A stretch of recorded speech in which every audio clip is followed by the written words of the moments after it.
Ito po mga pinakita po natin sa inyo, sila po yung mga tumutulong sa mga kababayan po natin.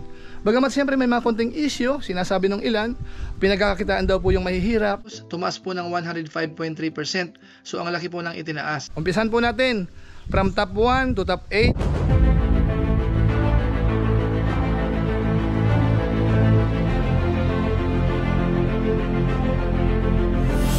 Ayun, shoutout guys, muli, welcome to my YouTube channel. Ito po si Kuya Julay, ang inyong katugang, ang inyong kalingap, na muling bumabati po sa inyo ng magandang araw, magandang gabi. Saang sulok man po tayo ng Mandonaro roon. At sa araw na ito, meron po tayong panibagong vlog. Pag-uusapan po natin yung patungkol po sa mga charity vloggers po sa Pilipinas. Aalamin po natin sa ngayon kung sino po sa kanila yung nagkaroon po ng maraming views para sa buwan po ng February 2024. Dito po malalaman natin kung sino po ang malalaglag o kaya mawawala po dun sa dating top 8 charity vloggers po natin. At kung sino po ang mga papasok sa ngayon. At siyempre ho, yung kanilang statistics, isasama po natin. At gagawan po natin ng summary para makita po natin yung kanilang mga ranking. Magkaroon po tayo ng idea kung paano po yung pagkakasunod-sunod. Tapos siguro, i-extend din po natin sa bandang baba. Para naman yung hindi umabot dun sa top 8 natin, makita natin kung gaano kalayo sila dun po sa mga napasama. So pag-usapan po natin yan maya-maya ng konti. Pero bago po yun, siyempre magpapaalala muna si Kuya Julay. Baka sakaling meron pa po ditong hindi nakasubscribe sa ating YouTube channel, huwag nating kalimutan, Julay Paunil. Tapos pakipindot po yung notification bell button para lagi po tayong updated sa aking mga video upload. Tapos kung okay lang po yung ating Facebook page, pwede po nating suportahan. Paki-follow po yun, tapos paki-like yung Julay Paunil 2.0. So maraming salamat po sa inyo. At siyempre ho, doon po sa mga mapapasama po dito, mga charity vloggers sa Pilipinas, suportahan din po natin. Maraming salamat po sa inyong lahat. Ngayon tuloy na po tayo, pag-usapan na po natin yung ating pinaka main topic. Pero siyempre baka na po ninyo, ako po yung nandito sa taniman po natin ng mga gulay. Kung hindi po mapapansin, talong po ito. So ang lalaki na po ng mga bunga. Bali pangatlo or pang-apat ng harvest ang schedule po nito mamaya o kaya bukas. Yan po nakita natin, ang lalaki po niyan. Ayan o. Ayan po. Tapos doon sa bandang kabila naman, kamatis. Halos hinog na po yung iba. Yan, mga kamatis naman po yan. Ayan. So yung iba po mapula-pula na, no? Ang dami pong bunga. Ayan o. Yung medyo mamula-mula na yan, pwede na pong i-harvest yan, yung mga ganyang kulay. Yan, so marami po yan. So ito po yung ano natin, pinaglilibang-libangan dito sa probinsya. So habang nagbablog tayo, binibisita po natin ito, mga katugang, mga kalingap po natin. At siyempre ho, hindi po ito ang topic natin. Kasi minsan naman meron tayong separate vlog po para sa mga pagtatanim po natin sa farming. Pero siyempre ang pag-uusapan po natin ay yung patungkol po sa mga charity vloggers. Yung kanilang YouTube channel, i-evaluate po natin, pag-aaralan po natin, i-analyze para ma-share po natin sa ating mga followers. So ngayon mga kalingap, para hindi na po magtagal, umpisan agad natin. Pero bago po yun, meron lang tayong disclaimer.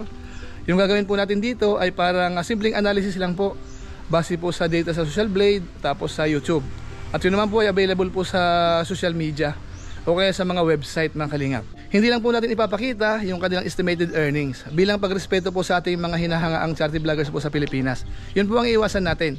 So ngayon po, para hindi na po magtagal, unahin po muna natin, balikan natin sandali yung ranking po natin nung nakaraang buwan, January 2024. Ito po yung top 7 natin nung January 2024. Pinangunahan po ni Pugong Biyahero, meron po siyang 25.26 million views para sa buwan po ng January. Pangalawa po si Kalinga Prab, 24.20 million views. Pangatlo, Daddy Frankie, 17.02 million views. Pang-apat po natin, Tekram, 9.36 million views. Pang-lima natin, Roel of Malalag, 5.29 million views. Pang-anim natin, Pinoy in Equatorial, 5 million views. Pang-7 natin, Lori Aquino Talita, 3.98 million views. Pang-8 natin, King Lux, 3.96 million views. So yan mga kalingap, yun po yung ating top 8 charity vloggers po para sa buwan ng January. Ngayon ang tanong, sino po sa kanila ang malalaglag? Sa inyo pong kaalaman, ang malalaglag po dyan ay sina King Lux at saka po si Lori Aquino Talita. At sila po ay papalitan naman po ni na Kuya Bala Santos Matubang at saka po ni Kalingap Tata. Ngayon para magkaroon po tayo ng mas magandang idea, puntahan na po natin yung kanilang statistics, mga kalingap. Ito po yung mapapasama na po sa ating top 8. Yun po ang silipin natin sandali. Unahin po natin si Kalingap Tata. Ang kanyang video views for the last 30 days ay umaabot po ng 3.926 million views. Tumaas po yan ng 105.3%. Ang laki po ng itinaas. Kitang-kita po natin sa graph. Tapos yung kanyang bilang ng subscribers for the last 30 days ay nasa 23,000. Tumaas din po ng 140%. Tapos yung kanyang bilang ng subscribers ay nasa 197,000. At ang kanyang total video views ay nasa 24,415,141. Ngayon sunod po natin si Kuya Bal Santos Matubang. Ang kanyang video views for the last 30 days ay nasa 4.69 million views. Tumaas po ng 52.6%. So kita rin po dito sa kanyang graph. Tapos yung kanyang bilang ng subscribers na nadagdag for the last 30 days ay nasa 10,000. Bumaba po ng 50%. Ang kanyang bilang ng subscribers ay nasa 1.38 million. Total video views, 422,003,528. Tapos yung kanyang rank ay pang 186. Tapos sunod po natin si Ruel of Malalag. Ang kanyang video views for the last 30 days ay nasa 4.924 million na views. At tumaas po ng 1.7%. Ang kanyang bilang ng subscribers naman na nadagdag for the last 30 days ay nasa 8,000. Tumaas po ng 14.3%. Ang kanyang bilang ng subscribers ay nasa 356,000. Total video views nasa 90,370,248. Ang kanyang rank sa Pilipinas ay pang 672. Tapos sunod po natin si Pinoy in Equatorial. Ang kanyang video views for the last 30 days ay umabot po ng 5.489 million views. Tumaas po ng 27.5%. Ang kanyang bilang ng subscribers naman for the last 30 days ay nasa 6,000. Tumaas po ng 250%. Ang laki po. Tapos yung kanyang bilang ng subscribers na ngayon ay nasa 472,000. Total video views, 211,192,897. Ang kanyang rank sa Pilipinas ay pang 552. Ngayon sunod po natin si Tekram. Ang kanyang video views for the last 30 days ay nasa 7.822 million. Bumaba po ng 11%. Ang kanyang bilang ng subscribers naman na nadagdag for the last 30 days ay nasa 20,000, tumaas po ng 100%. Ang kanyang bilang ng subscribers ay nasa 2.55 million. Total video views nasa 804,916,612. At ang kanyang rank sa Pilipinas ay pang 97. Ngayon sunod po natin si Daddy Frankie. Ang kanyang video views for the last 30 days ay nasa 8.782 million views. Bumaba po ng 48.4%. Ang laki po ng ibinaba. So makikita na po natin yan dito sa graph. Tapos yung kanyang subscribers na nadagdag for the last 30 days ay nasa 34,000. Bumaba rin po ng 61.3%. Ang kanyang bilang ng subscribers ay nasa 567,000. Total video views 88,145,831. Tapos sunod po natin si Kalinga Prab. Ang kanyang video views for the last 30 days ay nasa 22.096 million.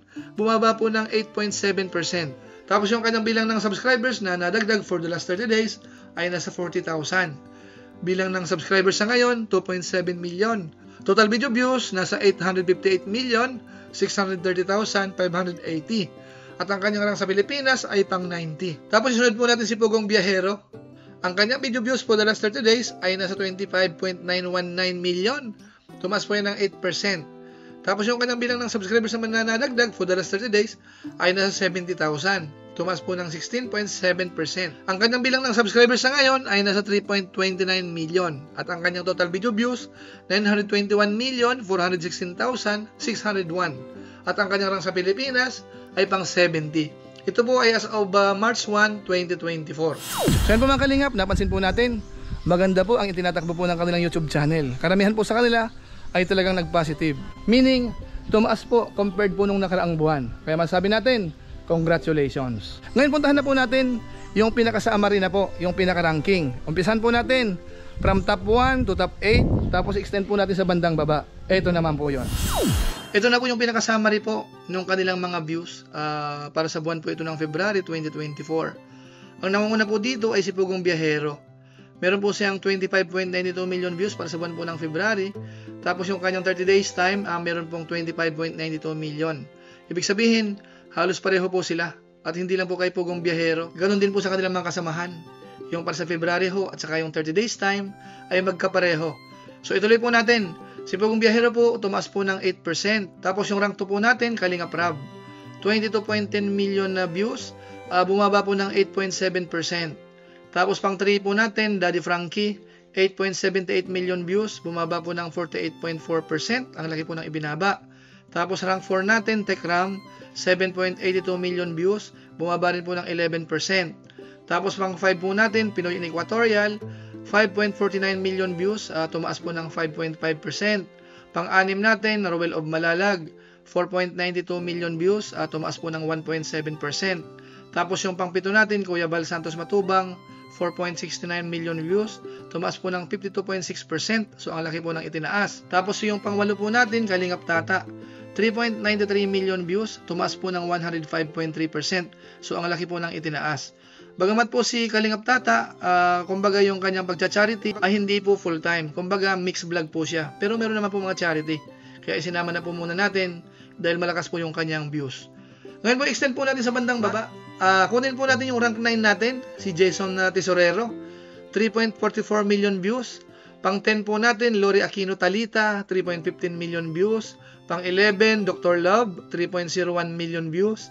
Pang 12 natin, Kalingap Alvin, 2.94 million views. Pang 13 natin, The Hungry Syrian Wanderer, 2.93 million views. Pang 14, King Lux, 2.07 million views. Pang 15 po natin, Kalingap Dan, 2.03 million views. Yung mga hindi po umabot ng 2 million, sina Rampage PH, Kalingap Edu, Wildlife PH, Kuya Noli Vlog, Mang Eli. Tapos si Sweet Mary's Vlog po mga Kalingap, umabot po ng 3.30 million views. Tapos yung iba pa po mga charity vloggers na may mga pangalan na hindi po umabot ng 2 million pataas, sina Virgilin Cares, Tito Herns, Rene Ossi, Archie Hilario, Migs Molino, sina Mang Eli at marami pa pong iba. Puntahan po mga kababayan po natin, nakita po natin kung gaano po kalakas yung kanilang mga YouTube channel at saka yung kanilang mga ranking.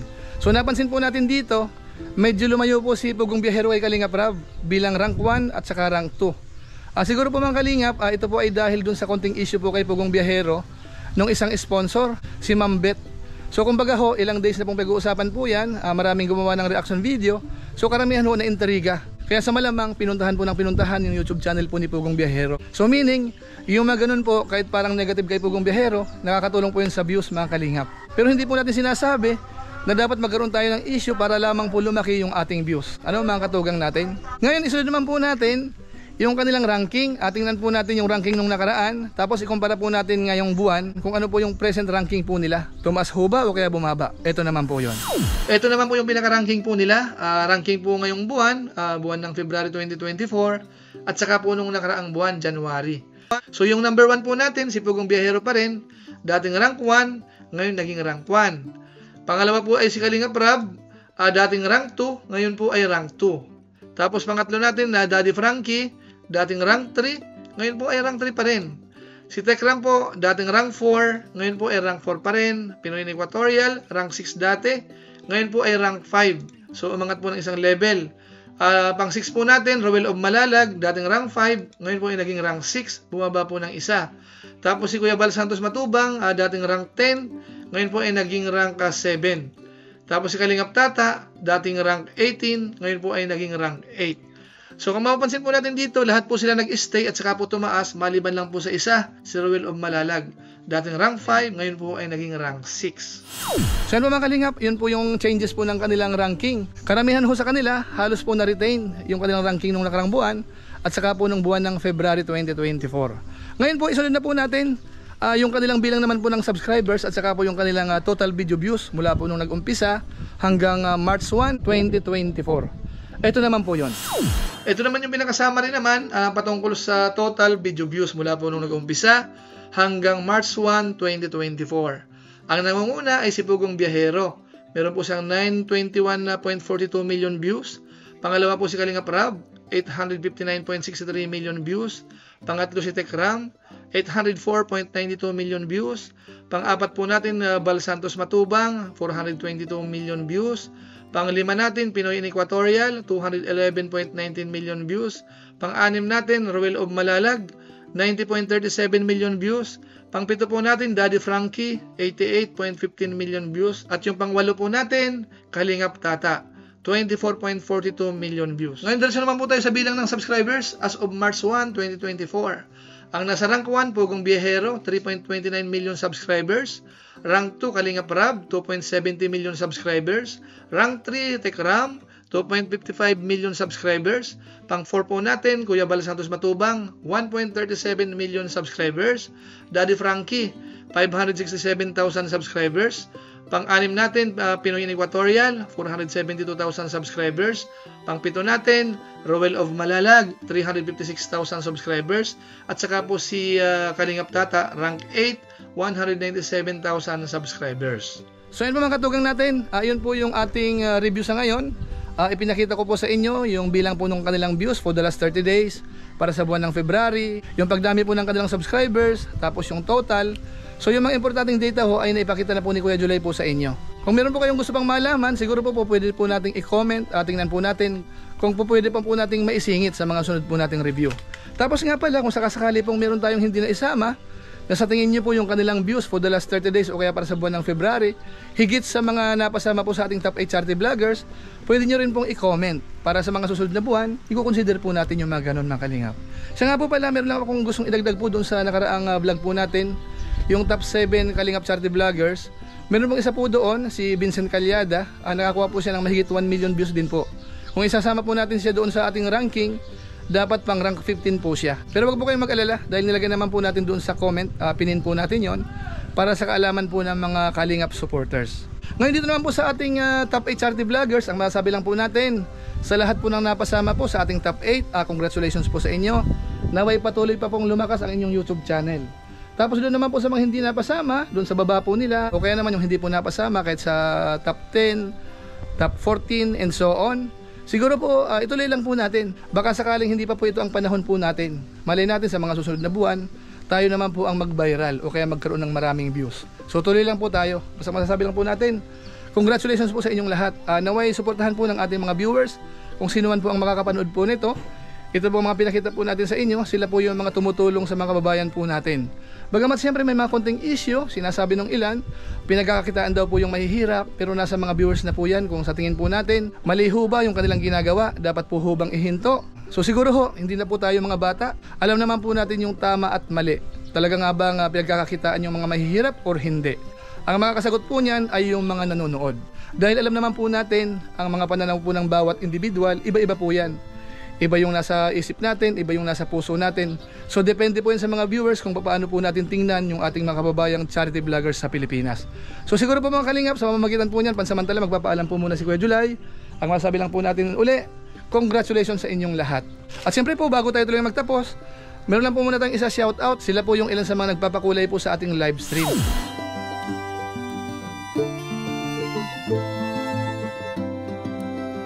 So maraming salamat po sa inyo. At siyempre po sa ating mga kasamahan sa COOS, yung grupo po namin sa Team Kalingap, na kung saan po ang pangunahing pinagsisikapan po namin ay makatulong po sa pabahay program ni na Kuya Bal Santos Matubang at saka po ni Kalingap Rab. At siyempre po sa mga followers po ni Kuya July, yung mga nanonood po sa ating YouTube channel, sa ating Facebook page, yung July Paunel 2.0, maraming salamat po sa inyo. Lalong-lalo na po yung mga hindi po nag-i-skip ng ads, masipag mag-like at saka po nag-share ng ating mga videos. At kung inyo po ito nagustuhan, pwede po nating i-share mga kalingap. So maraming salamat po sa inyo. So muli, ito po si Kuya July, ang inyong katugang, ang inyong kalingap. Napansamantalang nagpapaalam po muna. Kita-kita na lang tayo sa mga susunod ko pang vlog. Maraming salamat sa inyong walang samang pagsuporta po sa ating YouTube channel. Pagpalain nawa kayo ng Diyos. Mabuhay tayong lahat. God bless po. Bye-bye po muna. Bye-bye.